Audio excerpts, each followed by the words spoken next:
The champagne glass exploded against the marble floor like a gunshot in the stunned silence.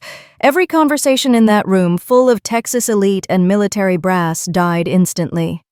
My sister Sophia, Army Captain Intelligence Officer, the family's golden child, stood frozen, her perfect composure cracking as golden liquid spread across the polished stone of Fort Hood Officers Club.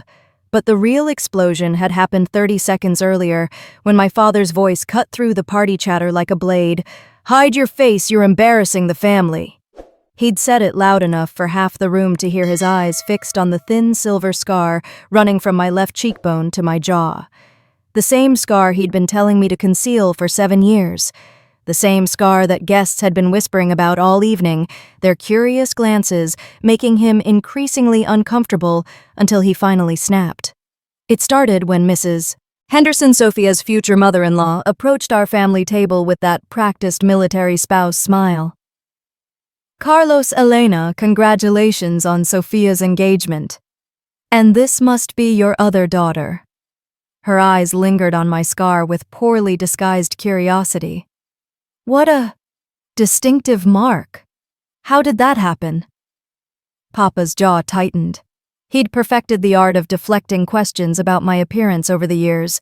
"Old accident," he said curtly. "Maya's always been reckless."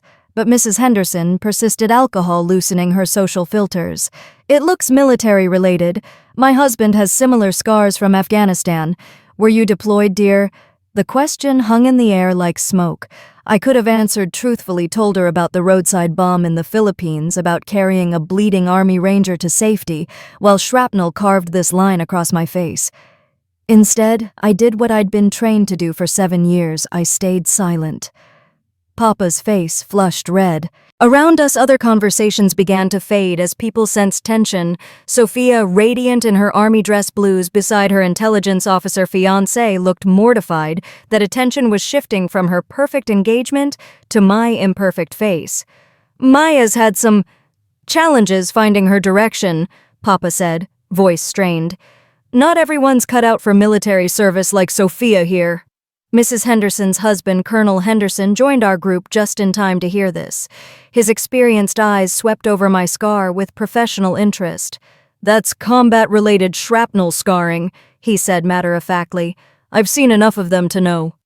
Papa's composure cracked. "It's not combat anything. Maya's never served anywhere that mattered." The lies were piling up like kindling, and I could see Papa's embarrassment growing with each curious stare. My scar, the mark of my greatest heroism, had become his greatest shame. For 7 years, he'd positioned me away from cameras, asked me to turn left for photos, and introduced me as our other daughter, with apologetic undertones. "Carlos," Colonel Henderson pressed gently. "Where did she serve?" "She didn't." Papa snapped, his voice rising above the ambient noise. "Maya dropped out of everything worthwhile and spent years wandering around overseas, having accidents." That's when the breaking point came. A young Army captain at the next table, one of Daniel's Intelligence Corps colleagues, had been listening to our conversation. He leaned over with military directness. "Sir, with respect, that scarring pattern suggests IED blast proximity. Your daughter was close enough to an explosion to take facial shrapnel, but survived. That's actually pretty badass." Papa's face went purple. The combination of alcohol, social embarrassment, and years of frustration with his failed daughter erupted in a voice that carried across half the room. "Hide your face, you're embarrassing the family." The words hit me like a physical blow. Around us, conversations stopped mid-sentence. Forks paused halfway to mouths. Even the mariachi music seemed to quiet. Every eye in that chandelier-lit room suddenly focused on me, the scarred daughter who'd brought shame to a military family's perfect evening. I touched the scar instinctively, the way I always did when shame crawled up my throat, and started toward the exit. 7 years of this treatment had taught me when to retreat, when to make myself small, when to disappear, so the family could maintain their narrative of success without my damaged face disrupting the picture. That's when Colonel James Mitchell's voice stopped me cold. "Lieutenant Commander Rodriguez," 2 words that sliced through the stunned silence like a blade through silk. Every head in the room turned toward the entrance where a tall Army colonel stood in full dress uniform, ribbons, and badges, creating a colorful tapestry across his chest that spoke of serious combat experience. He walked forward with deliberate purpose, not fast, not slow, just inexorable as gravity. Past the decorated guests, past my mortified parents, past Sophia and Daniel, who stood frozen in confusion. Every step carried the weight of shared history and unspoken respect. He stopped directly in front of me, his polished boots clicking together as he came to attention. Then, in front of a room full of people who thought they knew exactly who I was and what I'd never accomplished, Colonel James Mitchell rendered a perfect military salute. "Lieutenant Commander," he said, his voice low but clear enough to pierce every corner of that room. Then his eyes shifted to my scar, and his voice carried the weight of absolute authority. "That mark is from the roadside bomb blast when you saved my Rangers in the Philippines. That's her Purple Heart earned in combat." The silence that followed was so complete you could hear ice melting in abandoned drinks. Papa's face went from purple to white in the span of a heartbeat. Mama's gasp was audible, sharp with shock and dawning realization. Colonel Henderson straightened unconsciously, his professional instincts recognizing a superior officer's bearing. Mrs. Henderson's hand flew to her mouth. Sophia's champagne flute slipped from her fingers and shattered against the marble floor, the sound sharp as a gunshot in the stunned quiet. And me, I looked into Mitchell's eyes and saw everything the compound in the Philippines, the weight of his blood-soaked body, as I carried him to extraction, the promise we'd never spoken aloud, but both understood. This wasn't just recognition, it was justice. I nodded once, a simple acknowledgement that only someone like Mitchell would understand. No words were necessary. Some truths don't need explanations, just witnesses. But to understand how we got to this moment, how I earned this scar and became the woman my family was ashamed to claim, I need to take you back to a jungle in the Philippines where I learned that some prices are written in blood and carved into your face forever. 2 years earlier, March 2018, Sulu Archipelago, Philippines. The roadside bomb that would mark me forever was buried along a dirt path that looked identical to every other jungle trail in the Sulu archipelago. But I'm getting ahead of myself. Let me start with why I was there, why Staff Sergeant James Mitchell was bleeding out in my arms, and why I chose his life over my unmarked face. Operation Pacific Eagle, they called it. What should have been a routine hostage rescue had turned into a nightmare that would test everything I'd learned in SEAL training. 8 Navy SEALs worked alongside 6 Army Rangers to extract American missionaries from Abu Sayyaf militants. Simple plan: get in, get the hostages, get out. 12 hours maximum. Intelligence was wrong. It always is. The compound wasn't holding 3 missionaries. It was sheltering 8 hostages, including Filipino families who'd sought refuge from local fighting. What should have been surgical extraction became a humanitarian crisis, with enemy combatants using innocent people as human shields. This is the moment that would define my entire life, when I chose to disobey direct orders to save people who weren't even my mission. "Viper, we need to abort and call for backup," radioed Team Leader Petty Officer Collins on day 2 of what was supposed to be a 12-hour operation. "Negative," I responded, watching children huddled in the compound through my scope. "We can't leave them." That decision, prioritizing human lives over mission parameters, set everything in motion. It's why I was still in that jungle on day 3. It's why Mitchell's Rangers were providing overwatch from an exposed ridge. And it's why we were all in the blast radius when the world exploded. Staff Sergeant Mitchell wasn't just another Army Ranger. He was Texas tough professional, the kind of soldier who kept his head when everything went sideways. During our pre-mission briefing, I'd noticed his quiet competence, the way his men looked to him for guidance. Working with his team over 3 days, I understood why Papa respected Army soldiers. These men were steady under pressure warriors who kept fighting even when the mission went to hell. I had no idea I was about to save the man who would someday save my reputation. Day 3 was when everything went wrong. The compound had been rigged with explosives not just to kill us, but to collapse the building on top of the hostages if we breached incorrectly. Mitchell's Rangers were providing overwatch from an exposed ridge when the first roadside bomb detonated. A roadside bomb, one of those homemade explosive devices insurgents hide to target military forces, had been buried along their escape route. The blast was enormous, a pillar of fire and debris that shook the ground a quarter-mile away. Through my binoculars, I watched Mitchell take shrapnel to his leg and chest, blood spreading across his uniform as he continued directing his men from cover that barely existed. "All teams, this is command. Execute immediate extraction. Leave the civilians for follow-up operations." I stared at Mitchell's position, then at the terrified faces of the families we'd promised to protect. The choice should have been easy: follow orders, preserve the mission, minimize American casualties. But I'd spent my whole life being told I wasn't built for pressure, that I couldn't handle the weight of real responsibility. Looking at those children, hearing Mitchell's labored breathing through the radio, I made the choice that would mark me forever. "Team leader, this is Viper. I'm staying to assist the Army element." "Rodriguez, that's a direct order to extract." "Copy that, team leader. I'm staying." What happened next would carve a line across my face that my family would spend 7 years trying to hide.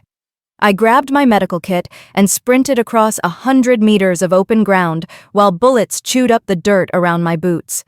Training took over muscle memory from countless scenarios, knowledge that hesitation kills more soldiers than enemy fire. Mitchell was conscious, but losing blood fast.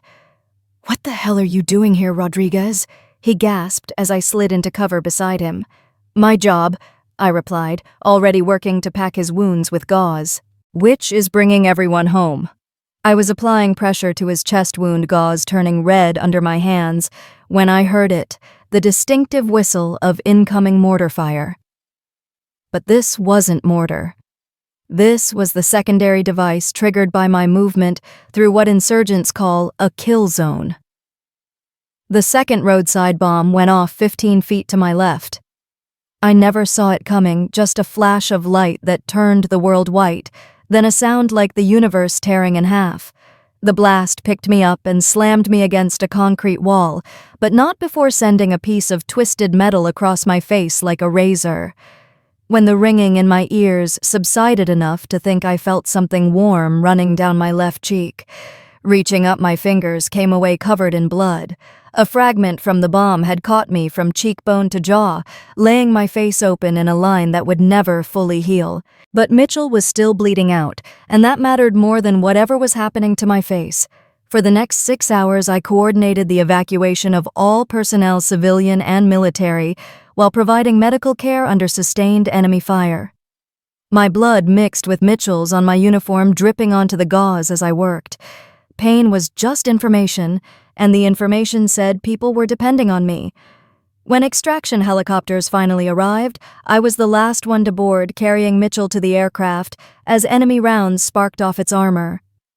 Only when we were airborne did I allow myself to assess my own injuries. The flight medic whistled low when he saw my face. "That's going to leave a permanent mark, Rodriguez." "As long as everyone gets home," I replied, watching Mitchell's steady breathing. Mitchell squeezed my hand as morphine took hold. "I'll never forget the woman who bled to save me," he whispered. That scar would heal into a thin silver line. But my family's reaction to it would cut deeper than any shrapnel ever could. "You're absolutely right. That's a major logic error. Let me fix Section 3. The flight home from the Philippines gave me 18 hours to figure out how to explain the scar to my family. 18 hours to craft a story that wouldn't violate operational security while maintaining the fiction that I was still just finding myself overseas. I settled on accident while working abroad, vague enough to protect everything, believable enough to avoid deeper questions. I should have known they'd choose shame over curiosity. What I didn't expect was 7 years of being told to hide the proof of my heroism. Mama saw it first when I walked through the San Antonio airport arrivals gate. Her face went through several emotions: relief, joy, then horror as the lights hit the left side of my face. The thin line from cheekbone to jaw was still pink, then clearly recent, impossible to ignore. Dios mío, Maya, ¿qué te pasó? Her hand flew to her mouth, eyes wide with shock. Accident while I was overseas, Mama. I'm fine. It looks worse than it is. Papa appeared at her shoulder, his retired sergeant major, bearing evident even in civilian clothes. His eyes locked onto the scar and stayed there like he was calculating the damage to his family's reputation. Jesus, mija. What kind of accident leaves a mark like that? Not "Are you okay?" or "Does it hurt?" or "Tell me what happened." Just disappointment that I'd somehow failed to maintain the unmarked perfection they expected from their daughters. Sophia was next, fresh from her Army captain promotion ceremony, practically glowing with success and pride. When she saw my face, her expression flickered from excitement to something that looked almost like pity.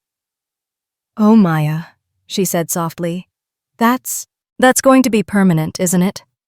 The ride home was quiet, except for Mama's whispered prayers, and Papa's occasional glances in the rear-view mirror, not at me, but at my reflection, as if he was trying to figure out how to position me in family photos without the scar showing.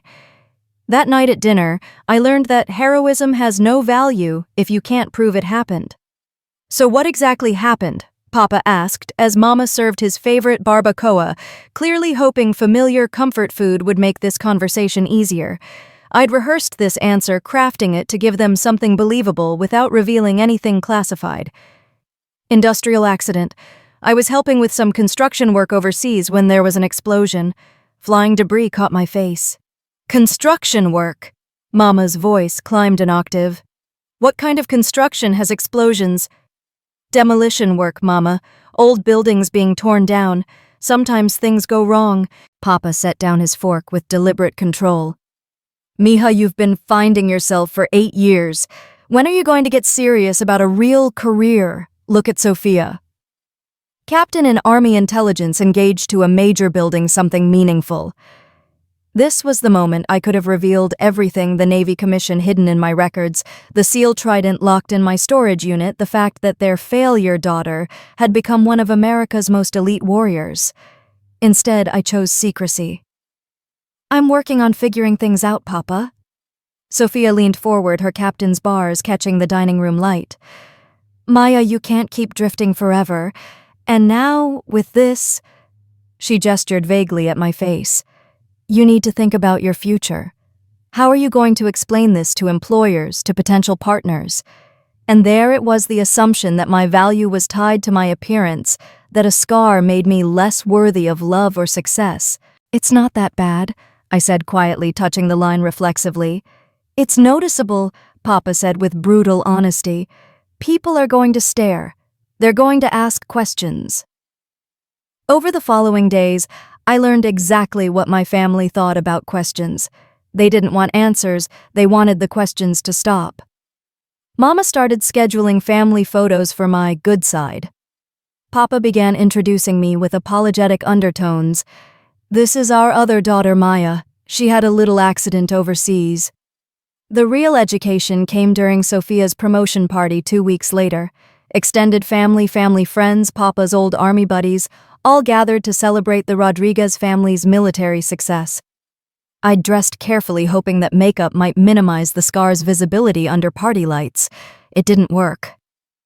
"Carlos, what happened to Maya's face?" asked Tio Roberto, Papa's brother, loud enough for half the room to hear. Papa's jaw tightened. "Construction accidents overseas. She's fine." "But that looks serious." "She's fine." Papa repeated his tone, closing the subject. But the whispers continued throughout the evening. I caught fragments. "Poor girl. Must have been bad. Such a shame. She was always the pretty one. Still no real job at her age." That's when I learned that in my family, visible damage meant diminished value. The turning point came when Sophia's future mother-in-law, Mrs. Hernandez, approached me near the dessert table. She was kind but direct, the way military spouses learn to be. "Maya, dear, have you considered plastic surgery? There are excellent doctors who specialize in facial reconstruction. It might help with job interviews, too."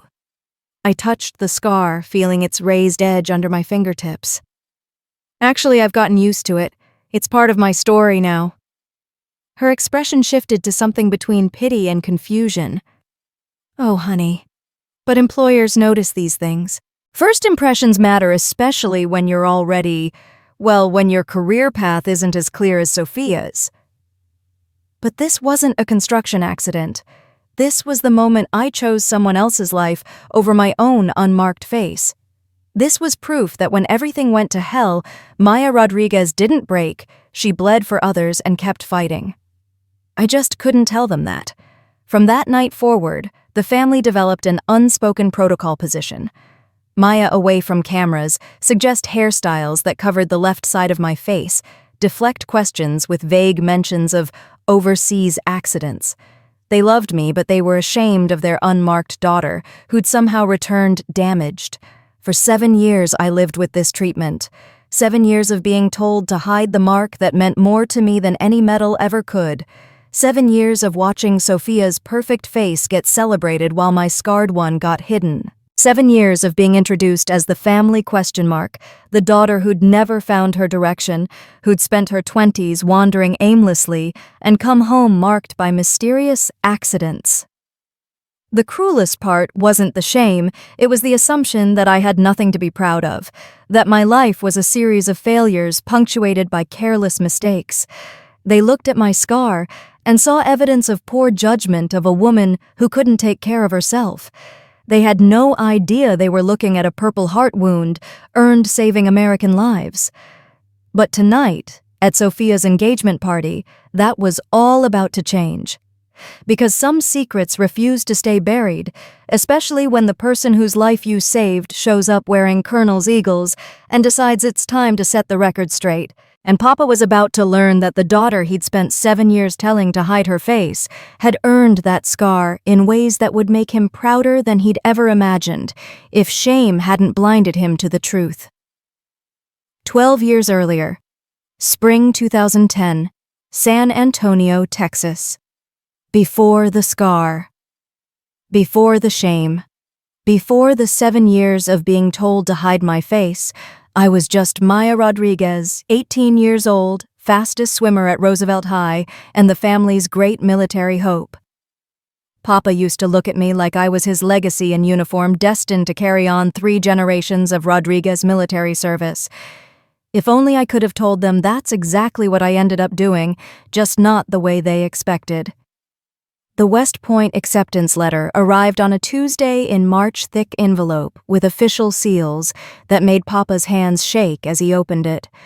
I watched from the kitchen doorway as he read his face transforming from anxiety to pure joy. Dios mío, Maya, you made it? West Point wants you, Mama screamed and started calling relatives before Papa even finished reading. Sophia, then 15, hugged me with genuine excitement. This is it, Hermana. You're going to be an army officer like Papa. For 48 hours, I was the family golden child. Papa showed the letter to everyone, neighbors, his old army buddies, random strangers at the grocery store. Mama planned celebration parties. Sophia asked about West Point traditions she could carry on. But I couldn't shake the feeling that I was accepting someone else's dream. The Navy ROTC scholarship offer had arrived the same week, buried under West Point excitement. Full ride to University of Texas Naval Commission upon graduation, and something the Army couldn't offer the chance to serve in ways that demanded improvisation over protocol. I'm not going, I said quietly as they sat around the kitchen table Thursday evening, still planning my West Point celebration. The silence was immediate and total. Papa's coffee cup stopped halfway to his lips. Mama's pen froze over her party planning. Sophia's homework fell forgotten. ¿Qué dijiste? Mama whispered. I'm not going to West Point. I got a Navy ROTC scholarship to UT Austin. I want that instead. Papa set down his coffee with deliberate control. Navy. The word came out like he was tasting something bitter. Maya, we're an Army family. 3 generations of Rodriguez men have served in the Army. Maybe it's time for something different, I said, pulling out the Navy letter. This gives me the same commission, but with opportunities the Army doesn't offer. I couldn't tell them I was hoping that someday women would be allowed into the most elite units. that I'd rather bet on the future than accept traditional limitations. Naval officers serve on ships, submarines, aircraft carriers. They see the world differently. And when combat roles open up to women, really open up, I want to be ready. Papa's face darkened like a storm cloud. When combat roles open up, mija, you're living in a fantasy. Women don't do that kind of work. Sophia spoke with 15-year-old certainty. Maya, you're being unrealistic. Army has clear paths for women, intelligence, logistics, support roles. Why risk everything on something that might never happen? Because West Point will train me to lead from a textbook, I said. I want to learn to lead from instinct. The Navy will teach me to think differently, solve problems that don't have standard solutions. Papa stood up, his sergeant major bearing filling the kitchen. Maya Elena Rodriguez, you are throwing away the opportunity of a lifetime. West Point is guaranteed success, guaranteed respect. This Navy thing, it's boat duty. You'll be driving ships while other officers make real decisions. But it was exactly the daughter they'd raised, the one who questioned authority, who looked for different paths, who refused to accept limitations others considered permanent. The break was complete. Papa didn't speak to me for 2 weeks. When I left for UT Austin that fall, he shook my hand like I was a distant relative. Mama cried, but didn't try to change my mind. For 4 years at UT, I excelled in ways they didn't understand. Navy, ROTC, ocean engineering, advanced swimming and diving. They thought I was playing sailor, while Sophia followed the proper Army path through her ROTC program. When I graduated and was commissioned as Navy ensign in May 2014, Papa attended, but his disappointment was obvious. Surface warfare, he said after the commissioning ceremony. You're going to drive ships, mija. Sophia's training for Army intelligence, real military impact. That commissioning ceremony was the last time my family would see me in uniform for 11 years. 3 months into my assignment as surface warfare officer aboard USS Nimitz, I made the call that would change everything. I contacted my family from a port in San Diego, my voice carefully crafted to sound defeated. Papa, it's Maya. I need to tell you something. I paused, letting disappointment creep into my voice. I'm resigning my commission. The Navy, it's not what I thought it would be. The silence on the other end was deafening. Then Papa's voice thick with a mixture of disappointment and something that sounded almost like relief. Mija, what happened? It's just not for me. Ship life, the bureaucracy, the limitations. I thought I could make a difference, but I'm just pushing papers and standing watch. I can't do 4 more years of this. The lie tasted like acid, but it was necessary. My real military career was about to begin, and it required complete invisibility. So, what are you going to do? Mama's voice came from the background. Papa had put me on speaker. I'm going to travel, figure things out. Maybe do some contract work overseas. I need time to discover what I'm really meant to do. Papa's sigh was audible. Maya, you had everything handed to you. West Point, then the Navy commission. Now you're walking away from both. When are you going to stop running from responsibility? If only he knew I was running toward the greatest responsibility of my life. That conversation in August 2014 was the last honest thing I told my family for 11 years. From that moment forward, I became Maya the dropout, Maya the wanderer, Maya the family disappointment who couldn't stick with anything. The truth was, I'd just volunteered for a classified program that would eventually lead to SEAL training. But my family would never know that. For the next 11 years, they would believe their daughter had quit the Navy after 3 months and spent her 20s wandering aimlessly overseas. What I didn't know was that this lie necessary for national security would become the foundation for 11 years of family shame. Tonight, they were about to learn their failure daughter had become everything they never dreamed possible. 2014 to 2025. 11 years of invisible service and family disappointment. Becoming the family failure was easier than I'd expected. The hard part wasn't maintaining the fiction that I'd quit the Navy after 3 months. It was watching my family construct an entire narrative about my character flaws, while I was becoming one of America's most elite warriors. What they don't tell you about classified service is that your greatest victories become your family's greatest shame.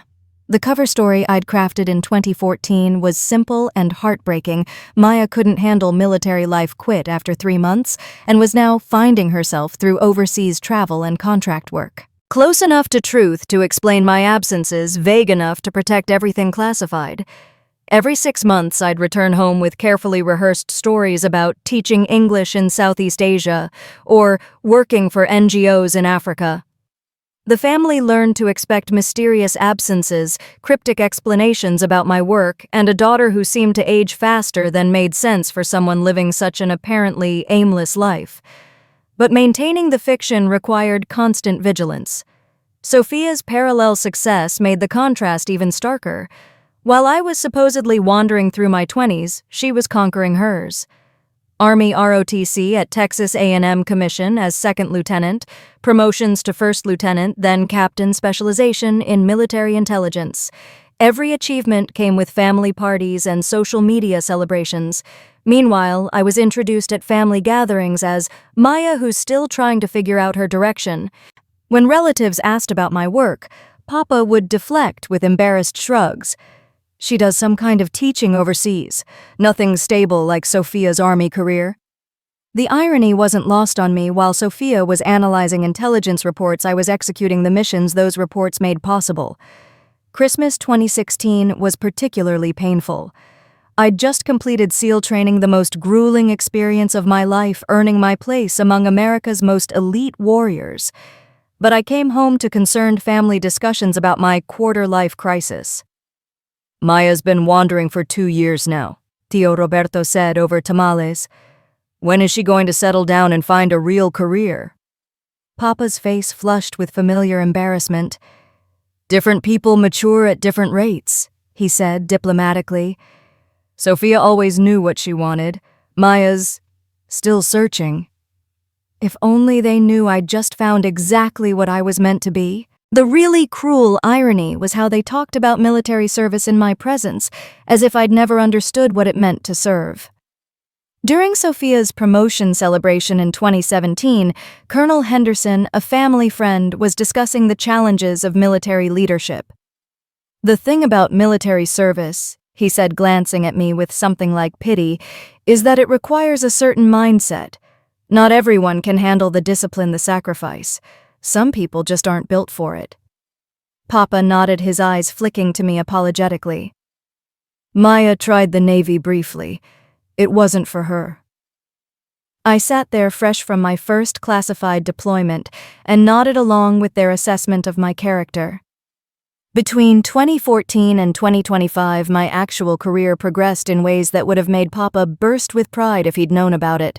The timeline: they never saw classified program participation, 2014-2016, SEAL training completion, 2016, multiple deployments as petty officer, 2016 to 2020, promotion to chief petty officer, 2020, selection for officer candidate school, 2022, commission as ensign, then lieutenant, 2023, promotion to lieutenant commander, 2024. Each promotion came with classified commendations. I could never share medals. I could never wear achievements. I could never mention. While Sophia's career advanced through ceremonies and family celebrations, mine advanced through silent recognition in windowless briefing rooms.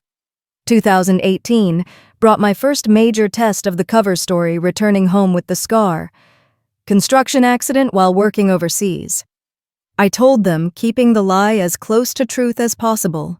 Demolition work for an infrastructure project. Sometimes things go wrong.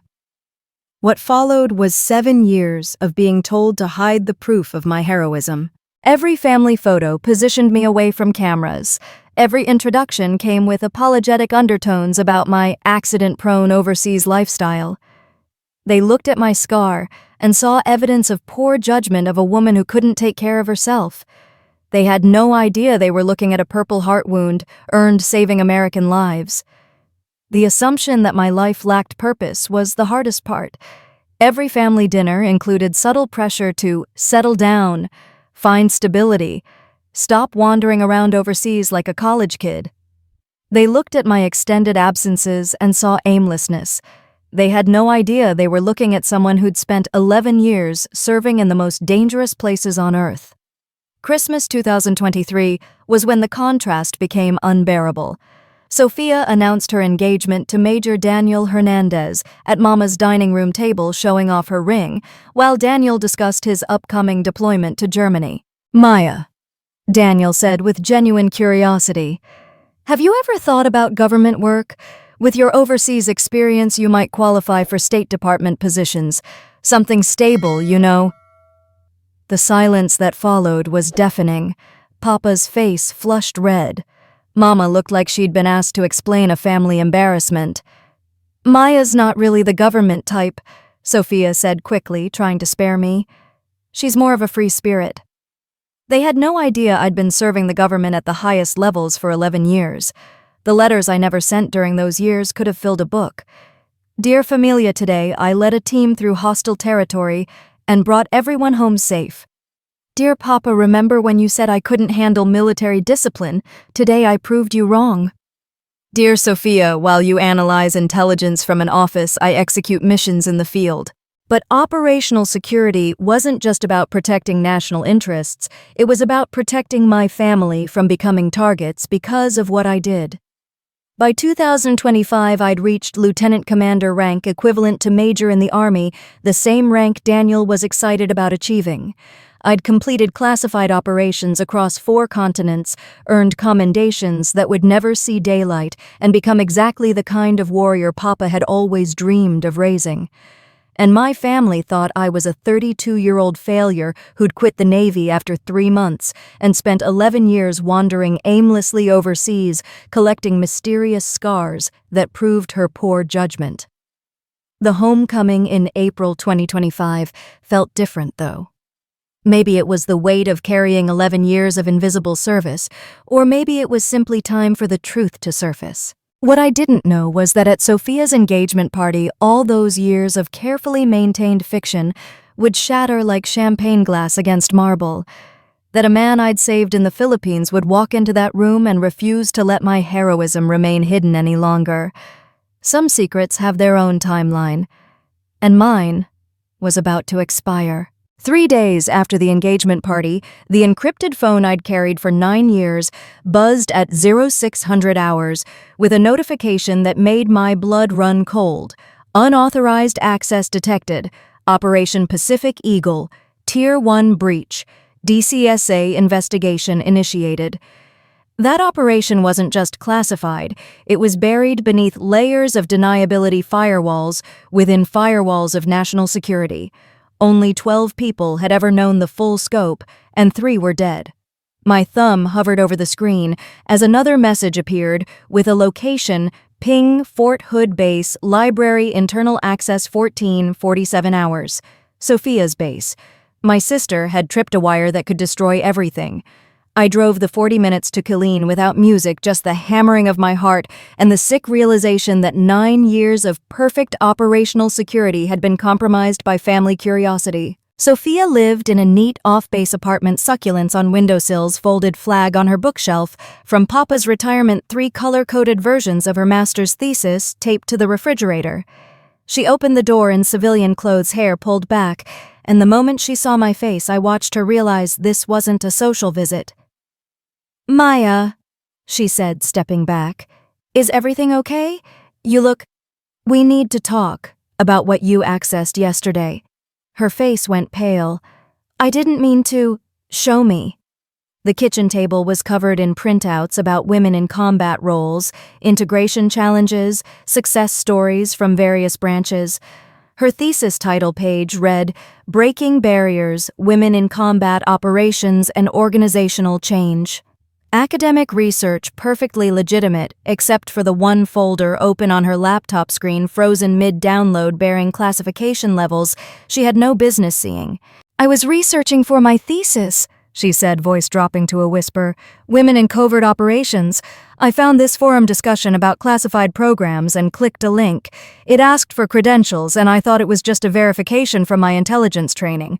But then it opened just for a few seconds, and I saw..." "What did you see?" Her hands trembled as she pointed to her laptop screen. Operation names, personnel files, code names. She looked up at me, eyes wide with a mixture of fear and dawning understanding. Maya, I saw your name. The moment I'd dreaded for 9 years had arrived not through enemy action or security failure, but through family love and academic curiosity. Operation Pacific Eagle. She continued reading from notes she'd frantically scribbled before the system locked her out. Team leader designation, Purple Heart, Navy Cross, Bronze Star with V device. Her voice cracked. Maya, how many medals do you have that we don't know about? I didn't confirm or deny. Couldn't. Even now, even with the breach already triggered, operational security was hardwired into my DNA. But Sophia was intelligence trained. She could read between lines better than most. You're not a failure, she whispered. You never were. You're... The front door opened before she could finish. Mama's voice called out in Spanish, followed by Papa's heavier footsteps. They'd used Sophia's spare key, probably bringing dinner, or checking on their successful daughter after the strange incident at the party 3 days ago. They stopped in the kitchen doorway, taking in the scene, Sophia pale and shaking me, standing over classified documents spread across her table like evidence at a crime scene, the laptop screen frozen on information that could land us both in federal prison. Mijas, Papa said slowly, his retired sergeant major instincts recognizing classified material when he saw it. ¿Qué está pasando aquí? Papa? Sophia started, but her voice cracked. Mama moved closer, reading over Sophia's shoulder. Her English wasn't perfect, but she understood enough. Maya, she whispered, es verdad? You're really... The weight of 9 years of lies and half-truths settled on my shoulders like a rucksack filled with stones. Sophia accessed something she shouldn't have, I said carefully. The Defense Counterintelligence and Security Agency will want to know how she found it, why she accessed it, and who told her about it. Are they coming for you? Sophia asked, her intelligence training cutting through panic. They'll pretend I don't exist, I said grimly. But you're on the record. You're visible. You have a secret clearance that wasn't sufficient for what you accessed. Visibility makes you a target for Espionage Act violations. Mama sank into a kitchen chair, her hand pressed to her mouth. 9 years we thought, Dios mío, what have we done to you? Papa stood straighter, his military bearing returning despite retirement. Mija, tell us what you need. How do we fix this? That's when I realized the choice I'd been avoiding for 9 years was finally here. Protect Sophia meant exposing everything, my career, my missions, the classified world I'd inhabited like a ghost. Stay hidden meant watching my sister face federal charges for stumbling into secrets that were never meant to see daylight. There's only one way, I said, pulling out my phone to call the one person who might be able to help us navigate this minefield. We go public. Congressional testimony, media attention, controlled disclosure. Sophia stared at me. But your career, my career was built on silence, I interrupted. Maybe it's time for some noise. As I dialed Major Elena Vasquez's number, the JAG Corps lawyer who specialized in cases where national security met family crisis, I looked at my family, seeing me clearly for the first time in 9 years. Not the failure they'd imagined, but the warrior I'd become. If we're doing this, I told them as the phone rang, there's no going back. Are you ready to know who I really am? Papa straightened to attention. We're ready, mija. But first, the world would have to hear our story. And that meant standing before Congress and breaking 9 years of silence that had protected both national security and my family's assumptions about their failed daughter. 6 weeks later, Rayburn House Office Building, Washington, D.C. The hearing room was packed beyond capacity when I walked in wearing dress blues for the first time in public. Committee members sat behind their raised desk like judges, while the gallery buzzed with reporters, military officials, and families of service members. In the third row, I spotted my parents and Sophia all wearing their best clothes, like they were attending the most important mass of their lives. 11 years of silence was about to end in the most public way possible. Major Elena Vasquez had worked miracles getting us a hearing with the House Armed Services Subcommittee on military personnel instead of a closed-door court-martial.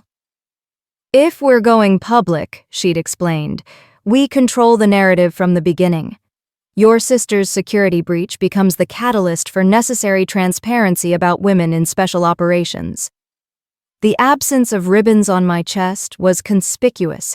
Classified operations don't generate visible awards. Only my Trident pin and the National Defense Service ribbon adorned my uniform, but everyone in that room understood what the missing decorations meant. Sometimes absence speaks louder than presence. Committee Chairman Representative Thompson called the hearing to order. This hearing addresses both a security incident and larger questions about transparency in our special operations community.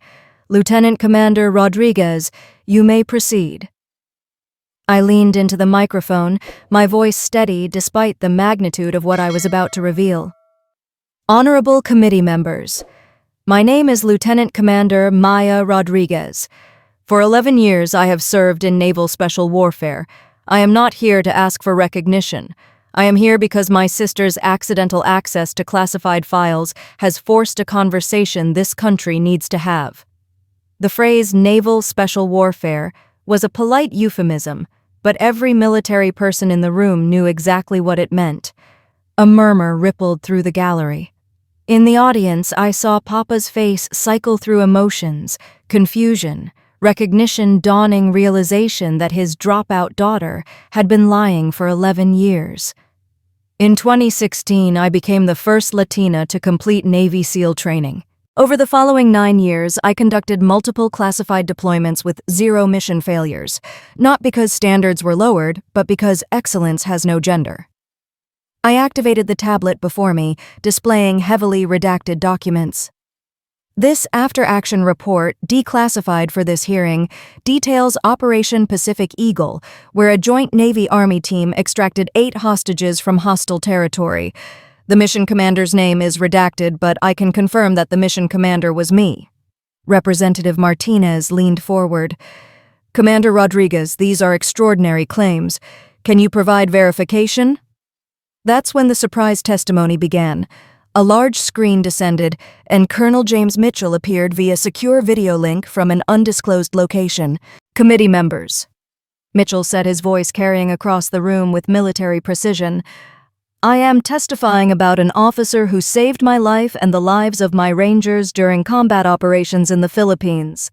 Lieutenant Commander Rodriguez demonstrated leadership courage and tactical brilliance under the most extreme circumstances." The camera zoomed slightly, and Mitchell's own scars became visible. "The scar you can see on Commander Rodriguez's face. She earned that pulling me and 2 other wounded Rangers out of a kill zone while under sustained enemy fire. That mark represents the price of heroism." The room fell silent. This wasn't political theater. This was one warrior vouching for another. In the gallery, I watched my family's reactions. Sophia sat forward, tears streaming down her face, finally understanding what I'd carried alone. Mama clutched her rosary lips, moving in silent prayers. Papa sat ramrod straight, but his eyes never left my scarred face, seeing it clearly for the first time. Representative Johnson asked the question I'd been preparing for. "Commander, you've served in silence for 11 years. Your family believed you'd quit the Navy. Why maintain such deception?" I looked toward the gallery, finding my family's faces. "Because, ma'am, operational security required complete invisibility. My family couldn't know I was military. It would have compromised missions and endangered lives. The price of serving at this level is becoming a ghost, even to those you love most." "And what about your family? How have they reacted to learning the truth?" Before I could answer, Sophia stood up in the gallery. Security moved toward her, but Thompson raised his hand. "State your name and credentials." "I am Captain Sophia Rodriguez, U.S. Army Intelligence. I stand here not just as Lieutenant Commander Rodriguez's sister, but as a fellow officer who finally understands what real sacrifice looks like." Her voice carried clearly through the room. "For 11 years, my family believed Maya was a failure who couldn't handle military life. We were wrong. She was serving at levels we couldn't imagine." The gallery erupted in applause. Representative Thompson made no effort to restore order. When quiet returned, I leaned back into the microphone. Mr. Chairman, I didn't come here seeking vindication. I came because silence, while operationally necessary, should never be permanent. Every young woman considering military service deserves to know that excellence, not gender, determines success in our armed forces. Representative Thompson nodded gravely. Commander, what message do you have for families of service members in classified programs? I thought about Papa's face when he told me to hide my scar about 11 years of being introduced as the family disappointment. Trust that your loved ones serve with honor, even when you can't see how. Sometimes the greatest heroes are the ones whose stories can't be told. As I finished my testimony and stood to leave, the entire gallery rose in sustained applause. On social media feeds visible on reporters' phones, hashtags were already trending: #SilentService, #WomenWarriors, #NoLongerInvisible. Walking out of that hearing room, I felt something I hadn't experienced in 11 years. The weight of lies lifting from my shoulders, replaced by the lighter burden of truth, shared and acknowledged. Outside, my family waited in the marble hallway. Papa approached first, his retired sergeant major, bearing evidence even in civilian clothes. "Mija," he said quietly, "forgive me. I spent 11 years disappointed in a daughter who was serving with more honor than I ever did." The healing could finally begin. 2 months later, Naval Special Warfare Command, Coronado. The Pacific Ocean stretched endlessly toward the horizon as I stood on the same parade deck where I'd earned my trident 11 years ago. But this ceremony was different this time. My family was here to witness the honors I'd earned in silence, the recognition that had been classified until Congress forced the Navy's hand. 11 years of invisible service was about to become visible in the most meaningful way possible. Admiral Sarah Chen, commander of Naval Special Warfare Command, approached the podium with a bearing that commanded absolute attention. "Today we recognize service that has been conducted in shadows by warriors whose names couldn't be spoken, whose achievements couldn't be celebrated. Until now." She turned to face me as I stood at attention. "Lieutenant Commander Maya Rodriguez for extraordinary heroism during combat operations in the Philippines, the Navy Cross." The blue ribbon with its distinctive white stars settled against my chest, heavier than any burden I'd carried in combat. "For conspicuous gallantry and intrepidity while serving with joint forces under enemy fire, the Bronze Star Medal with V device for valor."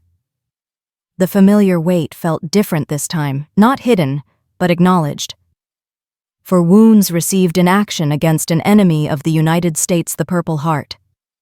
This one hurt more than the shrapnel that had earned it, because it represented 11 years of being told to hide proof of my heroism. Finally, Admiral Chen held up the trident pin, the same one I'd earned in 2016, but this time presented with witnesses who mattered.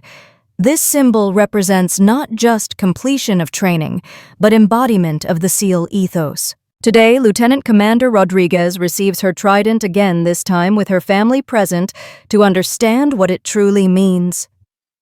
As she pinned it to my uniform, I heard Mama's quiet sob from the audience. Papa sat ramrod straight, tears streaming down his weathered cheeks. Sophia watched with a mixture of pride and guilt, finally understanding the weight I'd carried alone. After the ceremony, we drove to Coronado Beach.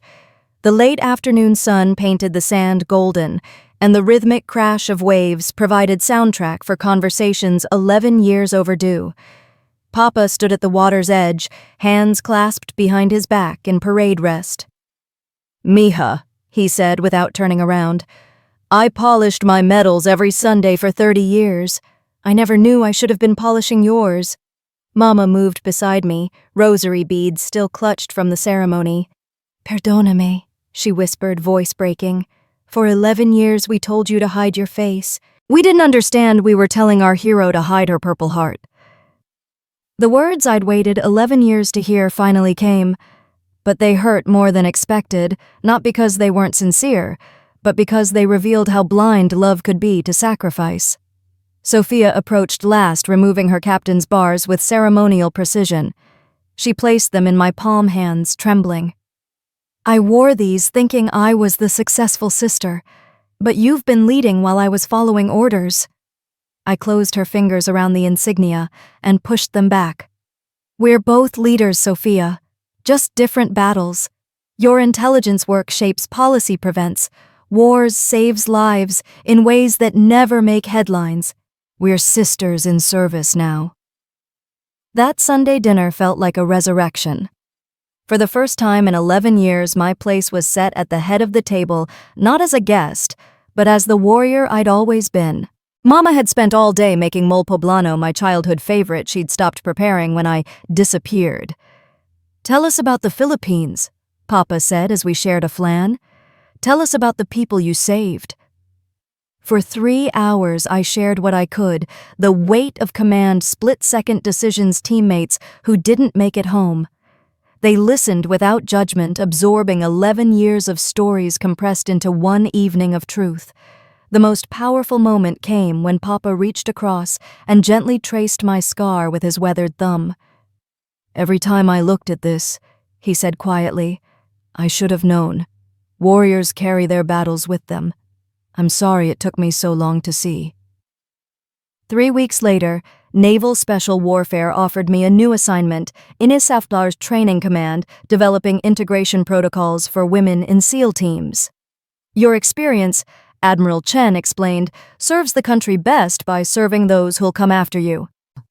The Silent Thunder Initiative became my new mission, supporting women in special operations through mentorship, advocacy, and partnership with military academies. Speaking at high schools across Texas, I watched young women's eyes light up with possibilities they'd never considered. 6 months later, I stood before 200 female midshipmen at the Naval Academy. To every young woman who's been told, "That's not for girls," I told them, "Your limitations aren't determined by others' imagination. The path is open now. Walk it with courage." After my speech, a young woman with fierce determination approached. "Ma'am, I want to be a Navy SEAL like you." I looked at her, 19 years old, bright with ambition, and smiled. "Then be better than me," I said. "Be the one who doesn't have to stay silent. Be the one whose family gets to celebrate from the beginning." She snapped to attention and saluted. I saluted back, watching the future of naval special warfare standing before me in dress whites. Some legends are born in silence, but they don't have to die there. Sometimes the greatest victory is lighting the way for those who follow, ensuring they'll never have to choose between service and being seen. The path is open now, and that changes everything.